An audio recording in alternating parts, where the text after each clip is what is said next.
नमस्कार, जय हिंद दोस्तों बिहार दरोगा। देखिए, बिहार दरोगा का प्रैक्टिस सेट जो है आपका डेली बेस पे हो रहा है। अभी आपके पास टाइम ज़्यादा नहीं बचा हुआ है। अभी देखिए, एडिटोरिया का जो है आपका आखिरी प्रैक्टिस सेट आज का हमारा होने वाला है। इसमें आप देखेंगे तो आपका ये वॉल्यूम 2 प्रैक्टिस सेट है, जो कि इसमें आपका 15 प्रैक्टिस सेट दिया गया है। आज हम देखेंगे इसका सेट नंबर 15। इसके पहले का 14 प्रैक्टिस सेट हमने अपलोड कर दिया है। एक प्रॉपर जो है प्लेलिस्ट भी बना हुआ है, आप जा करके सारा वीडियो जो है देख सकते हैं। चलिए, आज का 15 प्रैक्टिस सेट नंबर का पहला प्रश्न हम देख लेते हैं। तो ये रहा हमारा सेट नंबर 15, आप यहाँ पे देख सकते हैं। चलिए, पहला हमारा प्रश्न क्या है देखते हैं। देखिए, पहला हमारा प्रश्न क्या है दोस्तों, बोले निम्नलिखित में से कौन सा कोशिकांग जंतु कोशिकाओं में अनुपस्थित होता है जबकि पादप कोशिकाएं मौजूद होता है। बताइए इसका सही आंसर क्या होगा।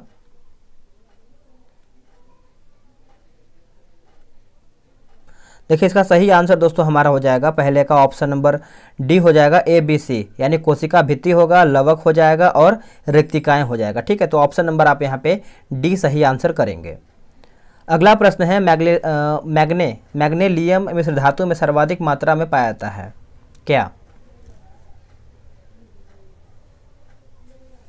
इसका उत्तर हो जाएगा एल्यूमिनियम हो जाएगा दोस्तों। ऑप्शन नंबर यहाँ पे बी सही आंसर हो जाएगा, एल्यूमिनियम। बोला निम्नलिखित में से कौन सा कार्बनिक यौगिक नहीं है। इनमें से कार्बनिक यौगिक कौन सा नहीं है, तो साइनाइड दोस्तों आपका इसमें नहीं है। तो ऑप्शन नंबर आपका यहाँ पे तीसरे का सी सही आंसर हो जाएगा। दो परमाणु के बीच इलेक्ट्रॉनों के साझा से बनने वाले रासायनिक बंधन को क्या कहता है। देखिए, कल आपका जो है स्पार्क पब्लिकेशन का न्यू प्रैक्टिस सेट आया था, हमने अपलोड किया है। अगर आप उसको नहीं देखें तो देखिएगा, उसमें भी क्वेश्चन आपका बेहतर दिया गया है। ठीक है, तो इसका आंसर देखिए हो जाएगा सहसंयोजक बंध हो जाएगा दोस्तों। ऑप्शन जो है हमारा चौथे का बी सही आंसर हो जाएगा। अगला प्रश्न है कि जब ध्वनि तरंगे किसी माध्यम से होकर संचारित होती हैं तो कौन सी भौतिक राशि संचारित होती है। कौन सी भौतिक राशि जो है आपका संचारित होती है, तो इसका सही आंसर हो जाएगा केवल ऊर्जा। क्या होगा दोस्तों, केवल ऊर्जा जो है इसका करेक्ट आंसर हो जाएगा। ऑप्शन नंबर ए राइट होगा। नेक्स्ट प्रश्न है कि प्रोटियम, ड्यूटेरियम और ट्रिटियम समस्थानिक के संबंध में निम्न कथनों पर विचार कीजिए। इसमें बोला क्या हमारा जो है असत्य है, यानी क्या हमारा इसमें गलत है। गलत हमको बताना है, तो केवल एक गलत है, जैसे इनमें जो है न्यूट्रॉनों की संख्या जो है समान होती है, जो कि ये गलत हो जाएगा दोस्तों। जो सही उसको देख लेते हैं, जैसे आप देखेंगे तो इनमें प्रोटॉन की संख्या जो है समान होती है, सही है। इनमें परमाणु संख्या जो है समान होता है, ये भी हमारा सही दिया गया है। अगला है कि गैसों के प्रसार के संदर्भ में निम्नलिखित कथनों में से कौन सा कथन जो है सही नहीं है, यानी कौन हमारा इसमें गलत है। गलत हमको बताना है। तो देखिए, इसमें आप देखेंगे तो गैस के अणुओं की गतिज ऊर्जा गैस के परम ताप के व्युत्क्रमानुपाती होता है, जो कि ये हमारा गलत हो जाएगा। बाकी गैस के अणुओं की स्थितिज ऊर्जा जो है शून्य होता है, सही है। गैसीय अणुओं का वास्तविक आयतन जो है गैस के संपूर्ण आयतन तुलना में नगण्य होता है, ये हमारा जो है सही है। चलिए आगे हम प्रश्न देख लेते हैं। क्वेश्चन नंबर 8 बोला है कि भारी पानी में साधारण साबुन काम नहीं कर सकता है क्योंकि। दोस्तों, क्योंकि देखा जाए तो Ca² 2 + Mg आयनों के साथ अवक्षेप की रचना होती है, तो ये हमारा जो है दोस्तों यहाँ पे गलत हो जाएगा। बाकी बी सी डी हमारा जो है सही दिया गया है। थोड़ा सा आज का वीडियो हमारा यहाँ पे फास्ट होने वाला है। ठीक है, आते हैं क्वेश्चन नंबर 9 पे। बोला कि आधुनिक आवर्त सारणी के अनुसार आवर्त में जब हम बाईं से दाईं ओर जाते हैं तब संयोजकता कोष के इलेक्ट्रॉन की संख्या एक इकाई से डैश जाती है। तो एक इकाई से दिखाया तो दोस्तों यहाँ पे जो है बढ़ती जाती है। ऑप्शन नंबर हमारे यहाँ पे बी जो है 9 का हो जाएगा। आगे प्रश्न है कि आपतित किरण और परिवर्तित किरण के बीच कोण दो समान कोणों में डैश विभाजित करता है। क्या होगा इसका आंसर। देखिए, इसका आंसर हो जाएगा अभिलंब रेखा हो जाएगा दोस्तों। ऑप्शन जो है हमारा 10 का ए सही आंसर हो जाएगा, अभिलंब रेखा होगा। गोलाकार दर्पण की वक्रता त्रिज्या फोकस दूरी के डैश होती है, फोकस दूरी के डैश होती है। तो देखिए, इसका हो जाएगा दुगनी होती है दोस्तों, दुगनी हो जाएगा। ऑप्शन नंबर बी सही आंसर होगा। प्रकाश संश्लेषण के कुल डैश का केवल 1% सभी हरे पौधों द्वारा अवशोषित होता है। क्या होगा इसका सही आंसर। देखिए, 12 का सही आंसर हो जाएगा सौर विकिरण हो जाएगा दोस्तों। ऑप्शन जो है 12 का ए सही उत्तर हो जाएगा। उन कथन को पहचाने जो बायोडिग्रेडेबल उत्पादों के लिए गलत है। आंसर हो जाएगा ऑप्शन नंबर बी हमारा दोस्तों गलत हो जाएगा। देखिए बोला है कि मानवीय प्रतिक्रियाओं के द्वारा उनका पुनः उपयोग हो सकता है या उनको रिसाइकल किया जा सकता है, ये गलत है। बाकी सूक्ष्म यहाँ पे देखिए सूक्ष्म जीवों की गतिविधि के कारण जो है तेजी से विघटित होते हैं, सही है। सामान्य रूप से पर्यावरण अनुकूल उत्पादों से संबंधित है। बायोडिग्रेडेबल पदार्थों के विघटन में जैविक और अजैविक दोनों घटक शामिल हो सकते हैं, ये हमारा जो है सही हो जाएगा। उससे पहले आपको बता दें, देखिए बिहार एसआई का जो है टेलीग्राम पे ग्रुप बनाया गया है, डेली सुबह और साथ में सेट चलता है। अगर आपको ज्वाइन होना है, सेट लगाना है, बिहार दरोगा में स्कोर बेहतर से बेहतर लाना है तो आप टेलीग्राम ग्रुप से ज्वाइन हो सकते हैं। ये रहा व्हाट्सअप नंबर 8756546533। आप इस पर जो है बिहार एसआई लिख करके मैसेज कर दीजिए, आपको जानकारी मिल जाएगा। आगे है, किसी इलेक्ट्रिक सर्किट में आभासी शक्ति के लिए प्रयुक्त होने वाली इकाई कौन सी है? तो दोस्तों इसका हो जाएगा वोल्ट एम्पियर हो जाएगा। क्या होगा दोस्तों? वोल्ट एम्पियर होगा। ऑप्शन नंबर बी सही आंसर हो जाएगा। अग्न्याशय क्रमशः प्रोटीन और वसा की प्रोसेसिंग के लिए डैश और डैश का श्रवण करता है। तो ये दोस्तों आपका देखा जाए तो ट्रिप्सिन और लाइपेज का जो है श्रवण करता है। ऑप्शन जो है 15 का डी होगा। हाइड्रा और खमीर डैश द्वारा जो है प्रजनन करने में सक्षम है। आंसर हो जाएगा मुकुलन। दोस्तों मुकुलन जो है इसका सही उत्तर हो जाएगा। ऑप्शन नंबर डी सही आंसर हो जाएगा। आगे देखिए बोला कि चालक का प्रतिरोध के संबंध में कौन सा कथन जो है गलत है। हमको गलत है इसमें छांट करके बताना है क्या हमारा इसमें गलत है। देखिए देखा है तो चालक का प्रतिरोध लंबाई के अनुक्रमानुपाती होता है, जो कि ये गलत हो जाएगा। जो सही है उसको देख लेते हैं। देखिए चालक का प्रतिरोध उसके अनुप्रस्थ काट के क्षेत्रफल के उत्क्रमानुपाती होता है, सही है। धातुओं का प्रतिरोध ताप में वृद्धि के साथ बढ़ता है, सही है। अर्धचालक का ताप बढ़ाने पर प्रतिरोध जो है घटता है, ये हमारा जो है सही हो जाएगा। बायोगैस विशेष रूप से उन विभिन्न गैसों के मिश्रण को दर्शाता है जो डैश की अनुपस्थिति में कार्बनिक पदार्थों के विभाजन से पैदा होते हैं। क्या होगा इसका सही आंसर? देखिए इसका सही आंसर हो जाएगा 18 का ऑक्सीजन। दोस्तों ए जो है इसका सही आंसर हो जाएगा। हीमोग्लोबिन एक प्रोटीन है, निम्न में से कौन सा विकल्प इसके संबंध में सही है? हीमोग्लोबिन के बारे में पूछ रहा है। देखिए इसका सही उत्तर हो जाएगा दोस्तों, यह प्रोटीन की चतुर्भुज संरचना है। ऑप्शन जो है हमारा 19 का यहाँ पे डी सही हो जाएगा। देखिए साइंस का क्वेश्चन बहुत अधिक इस बार देखने को मिल रहा है इस वाले प्रैक्टिस सेट में। मनुष्य में पाचन की प्रक्रिया कहाँ से शुरू होता है? करीबन 18 से 20 क्वेश्चन जो है आपका साइंस से ही क्वेश्चन पूछा गया है। तो देखिए जो मनुष्य का पाचन की जो प्रक्रिया है दोस्तों आपका मुख से ही स्टार्ट हो जाता है। ऑप्शन नंबर हमारा जो है 20 का क्या होगा? डी सही आंसर हो जाएगा। अब यहाँ से देखिए हमारा जो है हिस्ट्री का प्रश्न है। निम्नलिखित में से कौन सा कथन जो असत्य यानी कौन हमारा इसमें गलत है, गलत बताना है। तो देखिए इसमें देखेंगे तो अल्फांसो डी अल्बुकर्क भारत में प्रथम पुर्तगाली गवर्नर था, जो कि ये गलत हो जाएगा। देखिए बात करेंगे भारत में फ्रांसिस्को दी अल्मीडा है ना, द अल्मीडा होना चाहिए, जो कि अल्बुकर्क नहीं। बाकी वास्को डी गामा 1498 ईस्वी में भारत के पश्चिमी तट पर स्थित कालीकट पहुंचने वाला प्रथम यूरोपीय यात्री था, सही है। वास्को डी गामा ने पुर्तगाल के शासक हेनरी द नेविगेटर के प्रतिनिधि के रूप में भारत की यात्रा किया था, सही है। आगे प्रश्न है, निम्नलिखित में से कौन सा कार्य जो है वारेन हेस्टिंग के कार्यकाल में नहीं हुआ था? दोस्तों तो इसमें आप देखेंगे तो इसका आंसर देखिए हो जाएगा इनमें से कोई भी नहीं, मतलब कोई गलत नहीं है, सभी हमारा सही है। देखिए कलकत्ता में टकसाल की स्थापना जो है वारेन हेस्टिंग, रेगुलेटिंग एक्ट एवं पिट्स इंडिया एक्ट का पारित होना, सालबाई की संधि एवं हैदर अली की मृत्यु, सब जो है हमारा वारेन हेस्टिंग के कार्यकाल में ही हुआ है। चलिए नेक्स्ट हम प्रश्न देख लेते हैं। अगला हमारा है क्वेश्चन नंबर 23 बोल रहा है, थोड़ा सा जूम आउट करेंगे ताकि आपको दिख पाए। निम्नलिखित में से कौन सा कथन जो है श्वेत विद्रोह के संदर्भ में सही है? श्वेत विद्रोह दोस्तों इसका सही आंसर क्या होगा बताइएगा? तो केवल 1 और 2 है ना। श्वेत विद्रोह मुंगेर एवं इलाहाबाद में रहने वाले श्वेत यानी अंग्रेज अधिकारियों द्वारा सैनिकों को प्राप्त होने वाला दोहरा भत्ता बंद करने के विरोध में हुआ था, सही है। दोहरा भत्ता बंद करने का निर्णय 1763 ईस्वी में कोर्ट ऑफ डायरेक्टर ने किया था, जिसे क्लाइव द्वारा जो है लागू किया गया था। तो आंसर हमारा यहाँ पे सी सही आंसर हो जाएगा।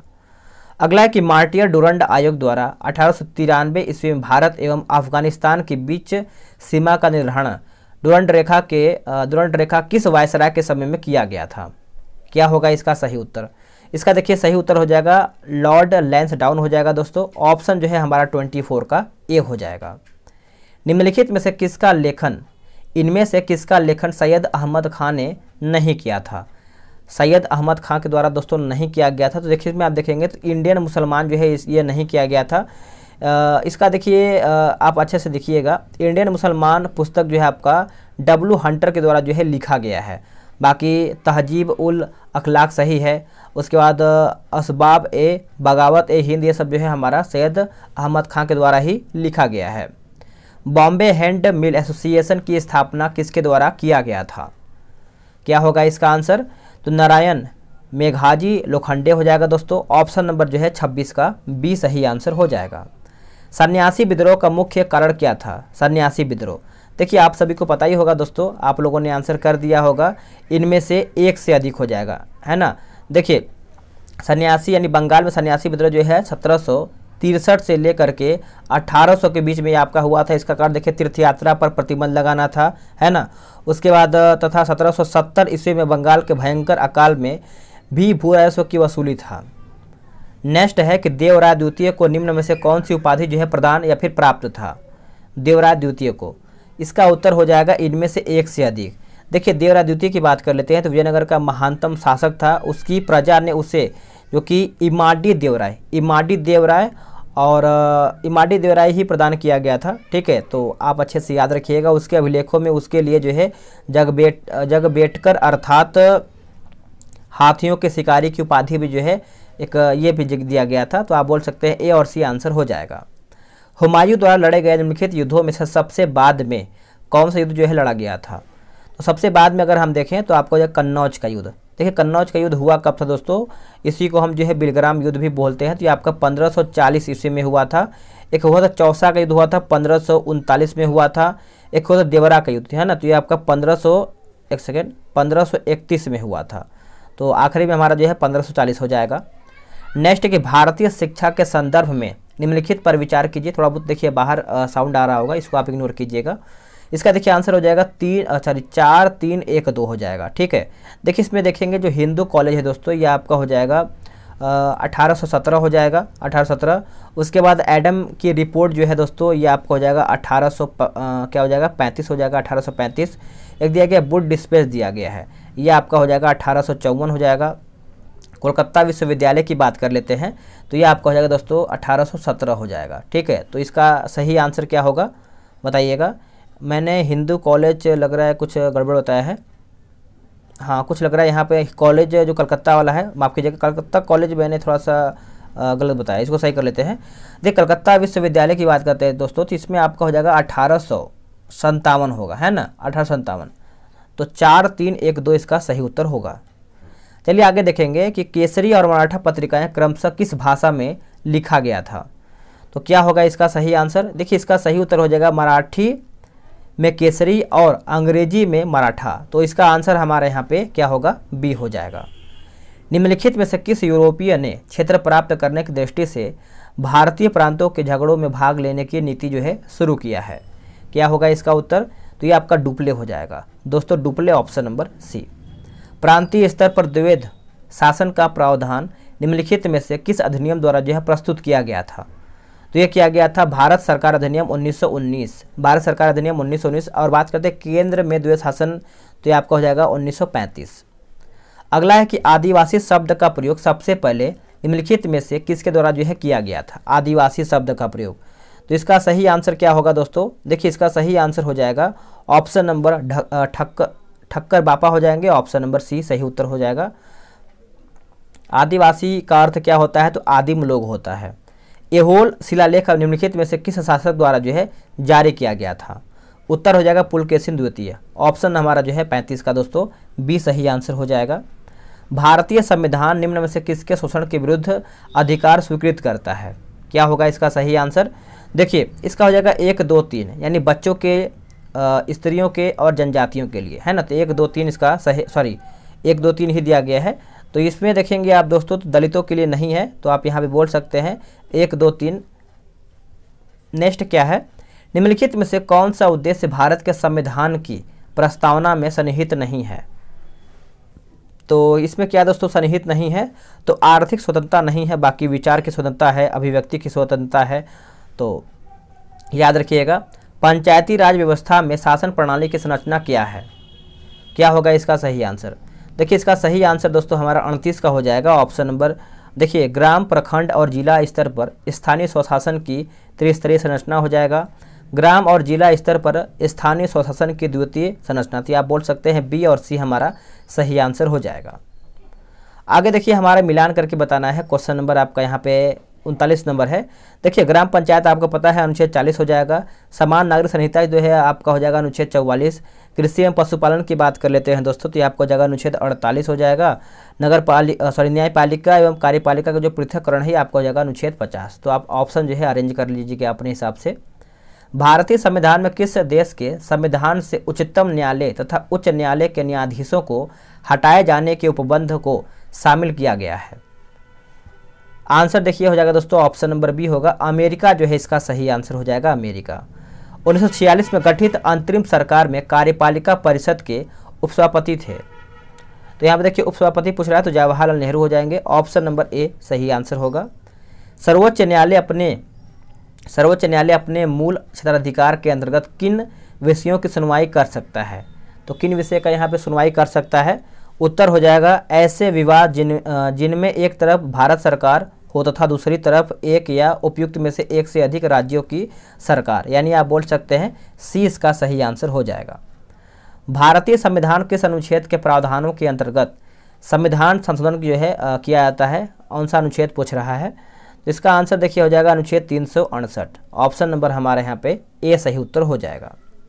वरीयता अनुक्रम में भारत के मुख्य निर्वाचन आयुक्त का पद निम्नलिखित में से किसके समतुल्य होता है? क्या होगा इसका आंसर? देखिए इसका सही आंसर हो जाएगा संघ लोक सेवा आयोग के अध्यक्ष हो जाएगा दोस्तों, ऑप्शन नंबर सी सही हो जाएगा। राज्यों के लिए राजभाषा का निर्धारण कौन करता है?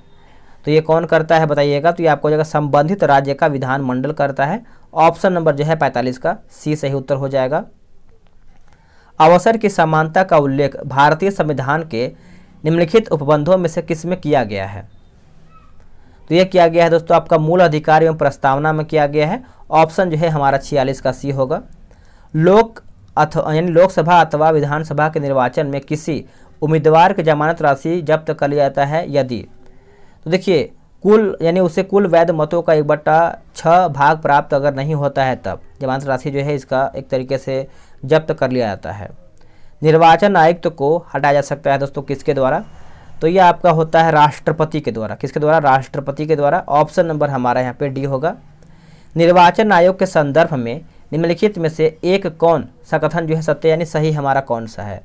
देखिए भारतीय संविधान के अनुच्छेद 324 में निर्वाचन आयोग के गठन का प्रावधान है, यह हमारा जो है सही उत्तर हो जाएगा, यानी 49 का आप यहाँ पे बी सही बोल सकते हैं।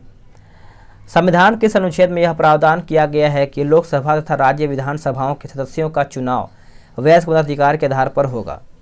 ये कौन सा आर्टिकल है? तो देखिए इसका सही आंसर हो जाएगा 50 का अनुच्छेद 326 हो जाएगा दोस्तों, ऑप्शन नंबर ए सही उत्तर होगा। नंबर बोल रहा है कि भारत में गरीबी रेखा से नीचे तेंदुलकर समिति के अनुसार रहने वाले लोगों का प्रतिशत कितना है? देखिए यहाँ परसेंटेज के मामले में पूछ रहा है, तो इसका आंसर देखिए हो जाएगा 22% है। कितना है? 22% है, ऑप्शन नंबर हमारा बी सही उत्तर होगा। निम्नलिखित में से किस बेरोजगारी के अंतर्गत किसी कार्य को करने के लिए उनमें आवश्यकता से अधिक श्रमिक लगे होते हैं? इसमें अतिरिक्त श्रमिकों को कार्य से हटा देने के पश्चात भी उत्पादकता में कोई कमी जो है नहीं होती है। दोस्तों इसको हम कहते हैं प्रच्छन्न बेरोजगारी। प्रच्छन्न बेरोजगारी हो जाएगा, ऑप्शन नंबर हमारे यहाँ पे भी हो जाएगा। इसका एग्जाम्पल आप जैसे देखेंगे, किसी के पास एक बिस्सा मान के चलिए खेती या फिर खेत है, तो उसमें जो है पूरा परिवार लगा होता है। जैसे मान के चलिए 2 लड़के हैं, मम्मी पापा हैं, दादा दादी वो भी लगे होते हैं। अगर मान के चलिए उन लोग को हटा के सिर्फ 2 लड़के को भी आप रखेंगे तो जितना भी फसल निकलेगा उतना ही निकलेगा। तो बस यही है बेरोजगारी का मतलब एग्जाम्पल दिया गया है इसमें। प्रधानमंत्री ग्रामोदय योजना का उद्देश्य क्या है? तो क्या होगा इसका सही आंसर? देखिए ग्रामीण आवश्यकताओं की पूर्ति जैसे कि प्राथमिक शिक्षा, स्वास्थ्य संरक्षण, पेयजल, आवास, ग्रामीण सड़कें इत्यादि। तो आप यहाँ पे जो है ऑप्शन नंबर ए सही करेंगे। नेक्स्ट क्वेश्चन है क्वेश्चन नंबर 54। देखिए सार्वजनिक वितरण प्रणाली के संदर्भ में निम्नलिखित कथनों पर विचार कीजिए। इसमें हमारा देखिए सत्य नहीं है वो आपको बताना, यानी कौन हमारा इसमें गलत है। देखिए केवल 3 हमारा गलत है। इसके अंतर्गत कोई भी व्यक्ति निकटवर्ती राशन की दुकान से खाद्यान्न खरीद सकता है, जो कि गलत है। देखिए जो सही उसको पढ़ लेते। सरकार इसके माध्यम से समाज के गरीब वर्गों में खाद्यान्न की वितरण करता है, सही है। इसके अंतर्गत खाद्यान्न बाजार कीमत से कम कीमत पर लोगों को बेचा जाता है, ये सब हमारा जो है सही है। अगला कि राष्ट्रीय खाद्य सुरक्षा अधिनियम के संदर्भ में निम्नलिखित कथनों पर विचार कीजिए, क्या हमारा इसमें गलत है। तो 55 का भी दोस्तों वही गलत पूछ रहा है, तो देखिए इनमें से आपका कोई भी गलत नहीं है, इनसे सब सही है। देखिए इससे खाद्य एवं पोषण संबंधी सुरक्षा सस्ती कीमतों पर उपलब्ध कराने हेतु वर्ष 2013 में अधिनियमित किया गया है। इस अधिनियम के अंतर्गत देखा जाए तो 75% ग्रामीण जनसंख्या एवं 50% शहरी जनसंख्या को योग्य परिवार में वर्गीकृत किया गया है, ये सब हमारा सही है। नेक्स्ट क्या है कि भारत की पहली स्वदेशी परमाणु पनडुब्बी का प्रशिक्षण किया गया है, जिसका नाम क्या है। दोस्तों इसका नाम पूछ रहा है, तो इसका उत्तर देखिए हो जाएगा INS अरिहंत हो जाएगा। INS Arihant option number C. Brahmakund Bihar में कहाँ पर स्थित है। देखिए ब्रह्मकुंड पूछ रहा है बिहार में कहाँ पर है, तो ये आपको राजगीर में देखने को मिलता है। कहाँ पे, राजगीर में देखने को मिलता है। 57 का जो है ऑप्शन नंबर ए होगा। आगे कि बिहार औद्योगिक क्षेत्र विकास प्राधिकरण की स्थापना कब हुआ था। देखिए इसका स्थापना पूछ रहा था, आपका वर्ष 1974 में हुआ है। कब, 1974 में, ऑप्शन नंबर डी। हरित क्रांति के प्रभावों के संदर्भ में निम्नलिखित कथनों पर विचार कीजिए। इसमें आपका दोस्तों क्या सही है, तो इसमें देखिए केवल 1 और 3 सही है। खाद्यान्नों की कीमत में उपयोग की अन्य वस्तुओं की अपेक्षा वृद्धि है। इसका अधिकांश लाभ बड़े किसानों की तुलना में छोटे किसानों को प्राप्त हुआ है। तो आप यहाँ बोल सकते हैं इसका ऑप्शन जो है दोस्तों हमारे यहाँ पे सी सही आंसर हो जाएगा। 1 और 3 सही उत्तर हो जाएगा। बोला कि पारिस्थितिकीय तंत्रों में एक स्तर से दूसरे स्तर पर औसत ऊर्जा का स्थानांतरण होता है। क्या होगा इसका सही आंसर 60 का, तो ये आपका 10% हो जाएगा। ऑप्शन नंबर दोस्तों हमारा जो है 60 का ए हो जाएगा। राष्ट्रीय डेयरी अनुसंधान संस्थान करनाल द्वारा देसी नस्ल गिर से भारत की पहली क्लोन मादा बछड़े की बछड़े को तैयार किया गया। इसका क्या नाम रखा गया है। देखिए इसका नाम पूछ रहा है क्या रखा गया है, तो ये आपका गंगा नाम रखा गया है। दोस्तों गंगा नाम रखा गया है, ऑप्शन नंबर ए। भारत की पहली महिला जो कि वैज्ञानिक, जिन्हें वैज्ञानिक लिखा गया फिर वैज्ञानिक जो भी है, तो जिन्हें इंटरनेशनल है ना, तो यहाँ पे देखिए वैज्ञानिक ही दोस्तों है क्योंकि इसमें टाइप मिस्टेक है। वैज्ञानिक जिन्हें international union of pure and applied chemistry award 2023 से जो है सम्मानित किया गया है। तो इसका उत्तर देखिए याद रखिएगा ज्योतिर्मयी मोहंती हो जाएंगे। ऑप्शन नंबर हमारा जो है 62 का ए सही हो जाएगा। करंट अफेयर का प्रश्न है, संतोष ट्रॉफी राष्ट्रीय फुटबॉल चैंपियनशिप 76वीं का खिताब निम्नलिखित में से किस राज्य की टीम ने जीत लिया है। आंसर हो जाएगा कर्नाटक। दोस्तों कर्नाटक इसका सही उत्तर होगा। देश का पहला उच्च न्यायालय कौन है जिन्हें अपना निर्णय क्षेत्रीय भाषा में प्रकाशित किया है। क्षेत्रीय भाषा में प्रकाशित किया है, क्या होगा इसका सही उत्तर। देखिए इसका सही उत्तर हो जाएगा केरल उच्च न्यायालय। दोस्तों केरला उच्च न्यायालय हो जाएगा, ऑप्शन नंबर बी सही होगा। हाल ही में चर्चा में रहा जो कि जोशी मठ क्षेत्र निम्नलिखित में से किस राज्य से संबंधित है। किस राज्य से संबंधित है, तो ये आपको उत्तराखंड से है। किसे दोस्तों, उत्तराखंड से है, ऑप्शन नंबर सी होगा।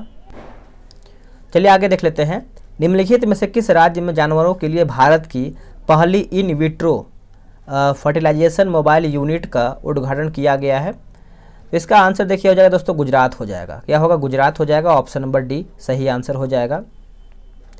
जल जीवन मिशन के लिए केंद्रीय बजट 2023-24 में कितने करोड़ का बजटीय प्रावधान है, तो बताइए इसका सही उत्तर क्या होगा। तो ये आपको हो जाएगा दोस्तों 70,000 करोड़ है ना, ऑप्शन नंबर बी सही उत्तर होगा। हाल ही में किस राज्य सरकार द्वारा एक पंचायत में एक खेल का मैदान परियोजना की शुरुआत किया गया है, तो इसका 68 का देखिए हो जाएगा केरल। ये सब आपका करंट अफेयर का प्रश्न है। देखिए करंट अफेयर बनाने के लिए पकड़ देखिए बहुत ज़रूरी है दोस्तों, क्योंकि यहाँ से आपका एक मेरिट आपका डिसाइड करेगा, मतलब पीटी निकालने के लिए सहयोग करेगा। जर्मनी में आयोजित अंतर्राष्ट्रीय सुपर कंप्यूटिंग सम्मेलन में भारत के किस एआई सुपर कंप्यूटर ने शीर्ष 500 में अपनी जगह बनाया है, तो इसका आंसर देखिए हो जाएगा दोस्तों एरावत हो जाएगा। क्या होगा, एरावत। करंट अफेयर के लिए आपको एक प्रॉपर वीडियो आएगा किस तरीके से कैसे आपको तैयारी करना है कि आप करंट अफेयर में पूरा स्कोर बना पाएँ। रसायन विज्ञान के क्षेत्र में नोबेल पुरस्कार 2023 से किसे सम्मानित किया गया है, क्या होगा इसका सही उत्तर। तो इनमें से सभी लोगों को, जैसे मोंगी बेवेंडी, लुई ब्रूस और ओलेक्सी एकीमो है ना, तो इसका आंसर आप अच्छे से याद रखिएगा। निम्नलिखित में से किस आईआईटी संस्थान ने एक स्वदेशी mobile operating system Bharat OS विकसित किया है? आंसर हो जाएगा IIT Madras. Option number C सही उत्तर होगा। निम्नलिखित में से किस देश पृथ्वी अंतरिक्ष स्टेशन में फंसे हुए अंतरिक्ष यात्रियों को वापस लाने के लिए सोयूज अंतरिक्ष यान जो है लॉन्च किया है? सोयूज, अगर हम सोयूज की बात कर लेते हैं तो ये रूस के द्वारा दोस्तों यहाँ पर लॉन्च किया गया है। ऑप्शन नंबर हमारा डी सही होगा। रिलायंस इंडस्ट्रीज निम्नलिखित में से किस राज्य में भारत का पहला और दुनिया का सबसे बड़ा कार्बन फाइबर प्लांट बनाने की घोषणा किया है? कार्बन फाइबर प्लांट, तो इसका सही उत्तर हो जाएगा गुजरात। दोस्तों गुजरात इसका सही उत्तर हो जाएगा। अब यहाँ पे देखिए मिलान करना है। देखिए आदि पेरुक्कू उत्सव जो है दोस्तों ये आपको हो जाएगा तमिलनाडु। वितस्ता महोत्सव जो है ये आपको हो जाएगा जम्मू कश्मीर। राजा कृषि महोत्सव जो है ये आपका हो जाएगा उड़ीसा। गज महोत्सव जो है ये आपका हो जाएगा असम। ऑप्शन अपने हिसाब से आप अरेंज कर लीजिएगा। भारत के किस राज्य में जो कि टेली घनत्व सबसे कम है? टेली घनत्व सबसे कम है तो ये आपको देखने को मिलता है बिहार में। कहाँ पे दोस्तों? बिहार में देखने को मिलता है। Option number A. निम्नलिखित में से किस राज्य सरकार द्वारा प्रत्येक वर्ष 28 मई को स्वतंत्र वीर गौरव दिवस मनाने की घोषणा किया गया है?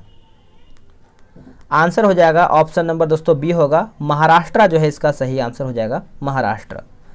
सूर्य मिशन आदित्य L1 को निम्न में से किस प्रक्षेपण यान द्वारा 2 सितंबर 2023 को प्रक्षेपित किया गया है? क्या होगा इसका आंसर? देखिए इसका सही आंसर हो जाएगा दोस्तों PSLV C-57 हो जाएगा। ऑप्शन नंबर देखिए हमारे यहाँ पे सी होगा। अंतर्राष्ट्रीय बौद्धिक संपदा सूचकांक 2023 में भारत का स्थान क्या है? भारत का स्थान क्या है दोस्तों? तो ये आपका 42वें नंबर पे है। 42 नंबर पे जो है भारत का स्थान है अंतर्राष्ट्रीय बौद्धिक संपदा सूचकांक 2023 में। नेक्स्ट क्या है कि 29 जुलाई 2023 को अंतर्राष्ट्रीय बाघ दिवस के अवसर पर प्रकाशित रिपोर्ट के अनुसार भारत में बाघों की कुल संख्या कितनी है? तो ये आपको देखने को मिलता है 3682। 3682 हो जाएगा। ऑप्शन नंबर जो है 79 का सी सही हो जाएगा। मई 2023 में निम्नलिखित में से किस देश द्वारा सर्वोच्च राजकीय सम्मान companion of the order of Logohu से प्रधानमंत्री नरेंद्र मोदी को सम्मानित किया गया है? बहुत बेहतर क्वेश्चन है। इसका आंसर देखिए हो जाएगा दोस्तों पपुआ न्यू गिनी हो जाएगा। ऑप्शन नंबर हमारे यहाँ पे डी सही आंसर हो जाएगा। अंडर 17 महिला एशियाई कुश्ती चैंपियनशिप 2023 का आयोजन किस देश में किया गया है? तो ये दोस्तों किया गया है आपका किर्गिस्तान में। कहाँ पे? किर्गिस्तान में। प्रसिद्ध पुस्तक द योगा सूत्रास फॉर चिल्ड्रेन के लेखक कौन है? आंसर क्या होगा दोस्तों? इसका देखिए उत्तर हो जाएगा रूपा पाई। रूपा पाई हो जाएगा। Option number A. बिहार सरकार द्वारा चौथा कृषि रोड मैप कब से लागू किया गया है? तो ये दोस्तों आपका लागू हुआ है, आप अच्छे से याद रखिएगा, 1 अप्रैल 2023। 1 अप्रैल 2023 हो जाएगा। Option number A. बिहार में जल जीवन हरियाली अभियान किस विभाग द्वारा चलाया जा रहा है? उत्तर हो जाएगा ग्रामीण विकास विभाग हो जाएगा। ऑप्शन नंबर जो है 84 का डी सही आंसर हो जाएगा। आगे कि भारत का पहला राष्ट्रीय खेल विश्वविद्यालय किस राज्य में बनाया जा रहा है? किस राज्य में बनाया जा रहा है? तो ये आपका हो जाएगा मणिपुर। दोस्तों मणिपुर जो है इसका सही आंसर हो जाएगा। Option number A. बोला कि कोरल सागर निम्नलिखित में से किस क्षेत्र में अवस्थित है? कोरल सागर, तो ये आपको देखने को मिलता है ऑस्ट्रेलिया के उत्तर पूर्व में। ऑस्ट्रेलिया के उत्तर पूर्व में। ऑप्शन नंबर जो है 86 का बी सही उत्तर होगा। निम्नलिखित में से कौन सा क्रम पर्वत चोटियों का पश्चिम से पूरब की ओर है? पश्चिम से पूरब की ओर है तो देखिए हो जाएगा अन्नपूर्णा हो जाएगा, एवरेस्ट, मकालू, कंचनजंगा। अन्नपूर्णा, एवरेस्ट, मकालू, कंचनजंगा है ना। तो ऑप्शन नंबर हमारा जो है 87 का सी होगा। निम्नलिखित में से कौन सा कथन जो है सही नहीं, यानी कौन हमारा इसमें गलत है? देखिए अधिकतम तापमान की मेखला विषुवत रेखा के सहारे जो है पाई जाती है, जो कि ये गलत हो जाएगा दोस्तों। तो आप अच्छे से याद रखिएगा। अधिकतम सूर्य ताप प्राप्त करने वाली तापीय विषुवत रेखा भूमध्य रेखा पर न होकर 20 डिग्री उत्तरी अक्षांश पर स्थित है। देखिए जो सही हो है जलवाष्प निचले वायुमंडल की अति परिवर्तित होती है। जैसे वायु धाराएं अत्यधिक ऊंचाई की हवाएं हैं जो धरातलीय मौसमी दशाओं को प्रभावित करता है। पवनों का मौसमी उत्क्रमण निम्नलिखित में से किसका प्रारूपीय अभिलक्षण है? आंसर हो जाएगा मानसून जलवायु हो जाएगा। ऑप्शन नंबर सी। पृथ्वी की सतह पर समान चुंबकीय झुकाव वाले बिंदुओं को जोड़ती हुई खींची जाने वाली रेखा क्या कहलाती है? तो यह हो जाएगा दोस्तों आइसोगोनिक रेखा हो जाएगा। ऑप्शन नंबर ए सही आंसर होगा। निम्नलिखित में से कौन सा कथन जो है सत्य यानी सही हमारा कौन सा है? तो भारत का सबसे गहरा पतन विशाखापट्टनम है। जवाहरलाल नेहरू पतन भारत का एकमात्र मशीनीकृत पतन है। कांडला ज्वारीय पतन है। अलग दक्षिण पूर्व एशिया में निम्नलिखित में से कौन सा स्थलरुद्ध देश है? इसका उत्तर हो जाएगा लाओस। ऑप्शन नंबर हमारे यहाँ पे डी सही आंसर हो जाएगा लाओस। नेक्स्ट अगर 2011 की जनगणना अनुसार निम्नलिखित में से किस राज्य में जनजातीय समुदाय की पहचान नहीं किया गया है? क्या होगा इसका उत्तर? तो इनमें से कोई भी नहीं। ठीक है, तो आप याद रखिएगा। भारत के निम्नलिखित राज्यों में से किसे भारत का कोहिनूर कहा जाता है? तो भारत का कोहिनूर दोस्तों हम आंध्र प्रदेश को कहते हैं। किसको? आंध्र प्रदेश को। Option number D. आखिरी प्रश्न है दोस्तों इस सेट का, देख लेते हैं। देखिए यहाँ पे घाटी और राज्य दिया गया है, मिलाना है। युथांग घाटी जो है दोस्तों ये आपका हो जाएगा सिक्किम। जुकू आपका हो जाएगा नागालैंड। कुल्लू घाटी हो जाएगा हिमाचल प्रदेश। मरखा जो है ये आपका हो जाएगा जम्मू कश्मीर। ऑप्शन नंबर आपका सी होगा। देखिए वीडियो यहीं पर आपका समाप्त हो रहा है। आज का जो हमारा वीडियो था बहुत ही फास्ट था। इसके आगे देखेंगे तो आपका मैथ रीजनिंग दिया गया है। इसमें देखिए डिस्कशन भी सब अच्छे तरीके से दिया गया है, तो आराम से आप ग्रुप में ज्वाइन होकर सेट वगैरह बना सकते हैं। चलिए आज के लिए इतना ही। जय हिंद।